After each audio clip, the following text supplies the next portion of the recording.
আচ্ছা ঠিক আছে, তাল আনছি, তাল ঝুলে তালে পিঠা করে খাওয়াবো। হ্যাঁ, এটা ছিল তাল মুড়িটা, এটা রোদে দিয়ে দিলাম একটু একটু তাল মুড়িটাতে রোদ লেগে যায়। তারপরে ওর সঙ্গে ময়দা ধুয়ে নিয়ে তাল থেকে মাড়ি বের করে দিই, ভালো করে তালটা ধুয়ে নিলাম। এবার তালটাকে ছাড়িয়ে নেব। তালটা ওইভাবে ছাড়িয়ে তাল থেকে এই চুবড়িতে করে ঝুলে তাল মাড়ি বের করবো। এইভাবে তাল থেকে তালের গায়ের এই চুবড়ি ছাড়াতে হয়।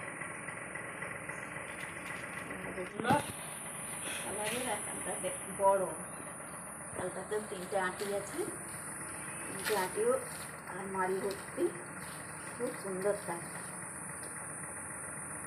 খুব সুন্দর মাড়ি ভর্তি। একটু তালটা নরম করে নেব। তালটা নরম করে নিলে মাড়ি বের করতে সুবিধা হবে। এইভাবে একটু জল দিয়ে একটু হাতে ডলে নিতে হবে, নিলে তালটা নরম হয়ে যাবে। দিয়ে তারপরে চুবড়ি, আপনারা কেউ ঠাঁকা বলেন, ঠাঁকা বা চুবড়িতে বসে বসে একটা করে ঝুলতে হবে। ঝুড়িটাকে থালার উপর এরকমভাবে রেখে একটা একটা আঁটি নিয়ে এইভাবে ঝুলতে হবে। এইভাবে ঝুলতে হবে। কি গো বৌদি, ভাইজিকে আনতে যাবো? হ্যাঁ, বৌমা নান্দিকে নিয়ে আসো স্কুল থেকে, আমি ডাল ভিজে পিঠা করে রাখি, এসে খাবে। আচ্ছা, কতটা মাড়ি বেড়াইছে? অনেকটাই মাড়ি বেরিয়েছে, দেখো আঁটিগুলা কি বড় বড়, আর খুব মাড়ি ভর্তি। এবারে মানে গাছের সদ্যে পড়ছে তো, ওই জন্য তালটা খুব ভালো। হ্যাঁ, এই গাছের তালগুলো খুব বড় বড়, মিষ্টি হবে সুধা।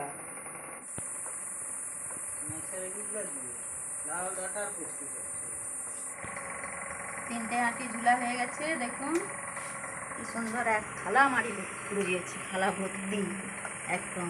গন্ধ হাঁড়িতে ঢেলে নেব, যত ডেকচি হোক হাঁড়ি হোক ঢেলে নিয়ে একটু গরম করে নিতে হবে। আগে একটু লবণ দিয়ে একটু মাটিটা ফুটিয়ে রাখতে হবে। মাটি ঠান্ডা হলে এতে চালমুড়ি, ময়দা বা সুজি এসব মিশিয়ে রোদে দেওয়া চালমুড়িটা তুলে রাখি।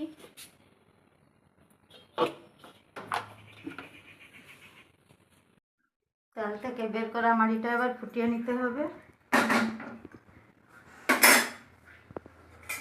লাইটার দিয়ে দিলাম, ফুল আছে। এই যে তালের মাড়ি ফুটাচ্ছি, দেখুন চকপক করে শব্দ হচ্ছে, আর এরকম ঘন ঘন নাড়তে হবে যাতে না নিচে লেগে যায়।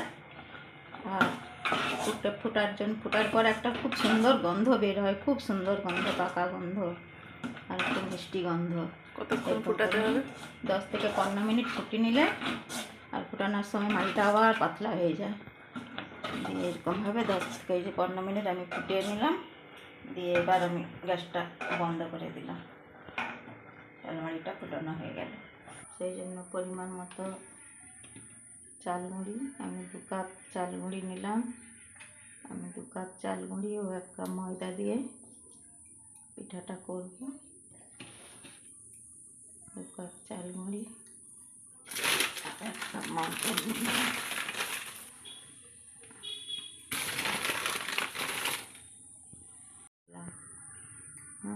এর সঙ্গে এবার পরিমাণ মতো নুন,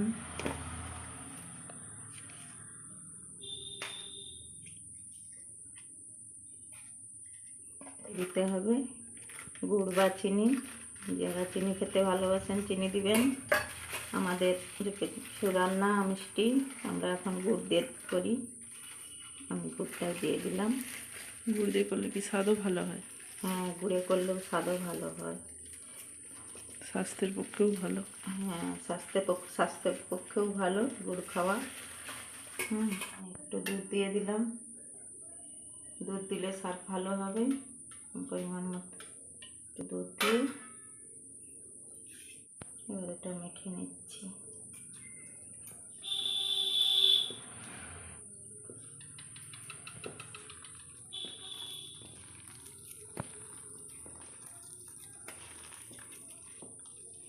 মাখানা হয়ে গেলে এবার তালমাড়িটা নিয়ে তালমাড়ি দিয়ে মাখিয়ে নেব।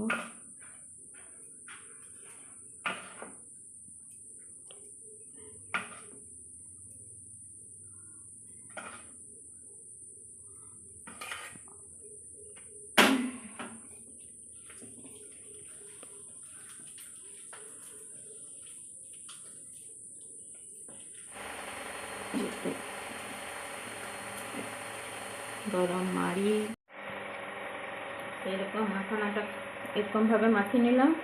বেশি পাতলাও নয় আর বেশি আটাটো নয়, এরকম মিডিয়াম।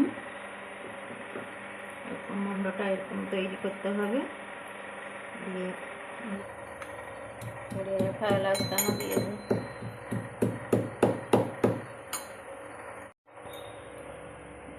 চারটে মতো এলাচ দানা থেতো করে দিয়ে দিচ্ছি, দিলে গন্ধটাও থাকবে, ভালো লাগবে।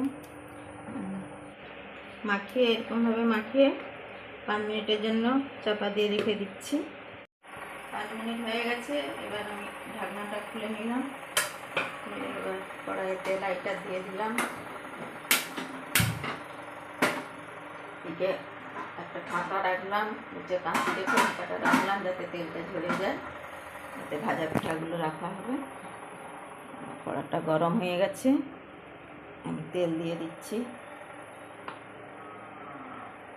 তেল গরম হয়ে গেছে, এবার আমি পিঠেগুলো ছাড়ছি।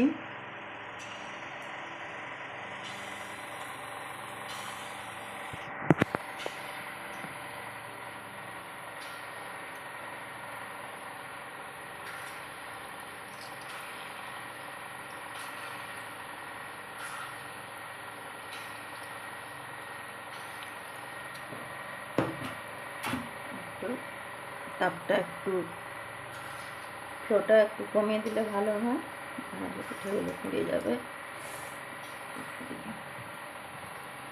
হালকা তাপে সুন্দর সিদ্ধ হয়ে ভাজা হবে।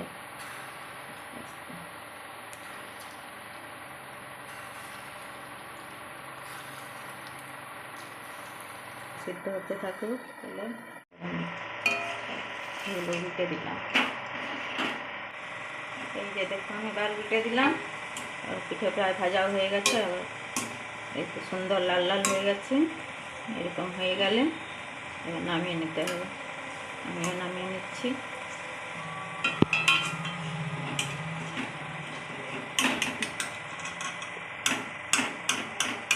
তেলটা ঝাড়িয়ে নিতে হবে, বাকিটা ঢাকায় রেখে দিলে বাকি তেল ঝরে যাবে।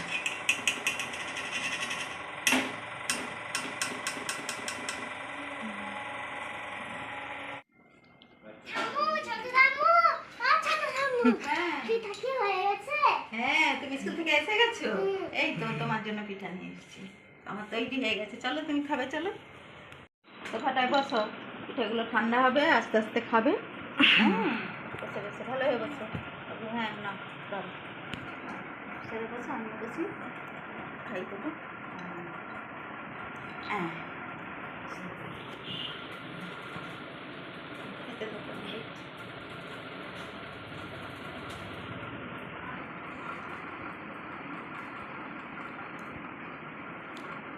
কেমন হয়েছে পিঠা? ভালো হয়েছে।